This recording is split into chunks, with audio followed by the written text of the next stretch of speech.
Aqui eu vou mostrar o funcionamento normal de uma unidade funcional da coluna. O que é isso? Eu tenho uma vértebra, que é o osso, outra vértebra, que é outro osso, e aqui em vermelho o disco intervertebral. Nós sempre falamos que o disco intervertebral ele funciona como um amortecedor. Por quê?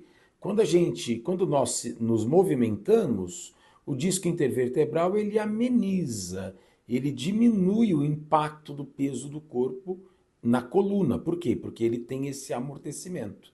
Se você observar aqui atrás, também tem outra articulação que depende do disco para ficar com uma sobrecarga menor. Então, quando o disco amortece a carga aqui, atrás a carga também é menor. Agora nós vamos mostrar também o envelhecimento dessas estruturas e o que causam, que na verdade é o que a gente vê nos laudos de ressonância magnética. Aqui nós temos o processo de envelhecimento da coluna vertebral, processo degenerativo que ocorre em todos nós seres humanos.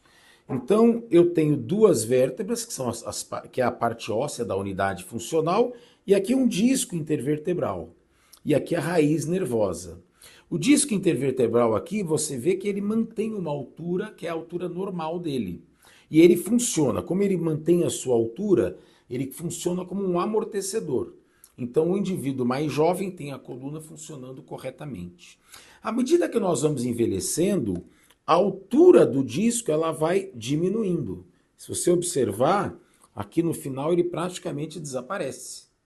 E nós vamos apresentando no rebordo da vértebra esses pequenos calos, que na verdade nada mais são do que os osteófitos, chamados bicos de papagaio. Então aqui você vê o osteófito crescendo e aqui já bem maior, tá vendo esse bico aqui, ó? Para que acontece isso? Isso é uma adaptação da coluna à idade. Esse osteófito tende a unir com o osteófito de baixo e fusionar uma vértebra na outra. Isso é uma artrodese espontânea, uma fusão óssea. E por que isso ocorre? Todos nós, uma vez mais velhos, não só as mulheres, apesar de ser mais comum em mulher, mas não só em mulher, o osso ele vai ficando frágil, você vai tendo osteopenia ou osteoporose. Para tentar se defender de fraturas, o corpo começa a fazer fusão nas laterais. É como se fosse uma parede fraca onde eu ponho um cimento de um lado e do outro para ver se ela não quebra. Basicamente é isso. Então é uma evolução natural do corpo para defender as pessoas de fraturas na vértebra numa fase mais avançada da vida. Então é o corpo tentando nos proteger de problemas.